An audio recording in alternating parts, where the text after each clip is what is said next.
Magandang umaga, Pilipinas. Narito ang magiging lagay at taya ng panahon ngayong Huwebes, 12 February 2026. Sa kasalukuyan, tatlong weather system ang patuloy na iiral at makakaapekto sa ating bansa. Ang shearline, naasahan natin patuloy ang pag-iral kung saan patuloy ito makakaapekto, particular nga dito sa may silangang bahagi ng Southern Luzon, maging ng Visayas. Samantalang sa iba nalalabing bahagi ng Luzon, naasahan din natin ang patuloy na pag-iral ng Northeast Monsoon o hanging amihan. Sa iba nalalabing bahagi naman ng bansa, asahan natin ang pag-iral ng easterlies o mainit na hanging nagmumula sa dagat Pasipiko. Dulot nga ng shearline, naasahan natin ngayong araw patuloy ang maulap na kalangitan na may kalat-kalat na pag-ulan, pagkidlat at pagkulog, particular yan dito sa may Bicol region, kanlurang bahagi ng Visayas, maging sa Quezon, Oriental Mindoro, ganoon na rin sa Marinduque, ganoon na rin sa Romblon, Negros Occidental, maging sa northern portion ng Samar, eastern portion ng Samar, maging sa Samar, ganoon na rin sa Biliran at sa Leyte. Samantalang dulot naman ng easterly sa southern portion ng Leyte, asahan din natin ang maulap na kalangitan na may kalat-kalat na pag-ulan, pagkidlat at pagkulog. Samantalang dulot naman ng northeast monsoon o hanging amihan, naaasahan natin ang maulap na kalangitan na may mahihinang pag-ulan, particular naman yan dito sa may Cagayan Valley, ganoon na rin sa Apayao, aasahan din sa Kalinga, sa Mountain Province, maging sa Ifugao at sa Aurora. Sa Metro Manila at iba nalalabing bahagi ng Luzon, ganoon na rin ang Visayas, aasahan naman natin ang bahagyang maulap hanggang sa maulap na kalangitan na may mga posibilidad pa rin yan ng mga pulupulong mahihinang pag-ulan na kuminsan na may pagkidlat at pagkulog. Dito naman sa Mindanao, particular naman yan dito sa may Davao region, maging sa Caraga, asahan din natin ang patuloy na maulap na kalangitan na may kalat-kalat na pag-ulan, pagkidlat at pagkulog, dulot yan ng easterlies. Sa ibang nalalabing bahagi ng Mindanao, asahan naman natin ang bahagyang maulap hanggang sa maulap na kalangitan na may mga posibilidad din ng mga pulupulong pag-ulan na kuminsan na may pagkidlat at pagkulog, lalo na yan sa dakong hapon o gabi. Para naman sa flight level wind chart at 2,500 feet and 5,000 feet flight level, pati mapapansin na nanatiling dominant ang northeast monsoon sa malaking bahagi ng ating bansa. Asahan natin ang katamtaman hanggang sa malalakas na bugso ng hangin na nagmumula sa hilagang silangan.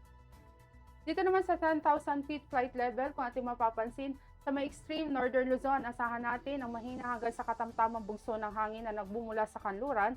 At dito naman sa iba nalalabing bahagi, aasahan natin na nagmumula sa easterly, asahan ng mahina hanggang sa katamtamang bugso ng hangin. At 18,000 feet flight level sa extreme northern Luzon, asahan din natin ang patuloy na katamtaman hanggang sa malakas na bugso ng hangin na nagmumula sa kanluran. At sa iba nalalabing bahagi naman ng bansa, particular na yan dito sa may southern Luzon, Visayas at Mindanao, asahan naman natin ang hangin ay nagmumula sa timog silangan.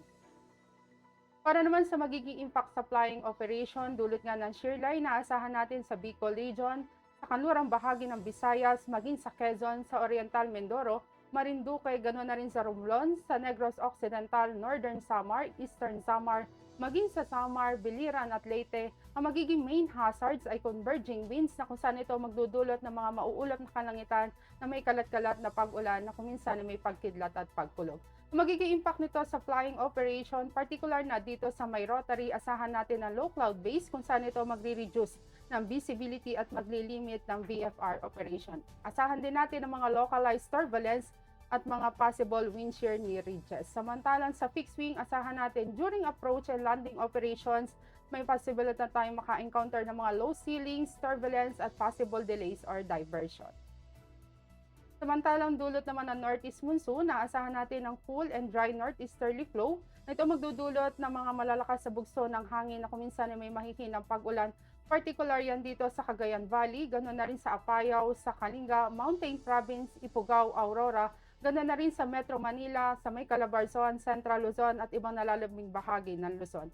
Samantalang magiging impact nito sa flying operation, particular na dito sa rotary, asahan natin ang malalakas sa bugso ng hangin, ganoon na rin ang may possible restriction tayo during takeoff and landing and hover operations.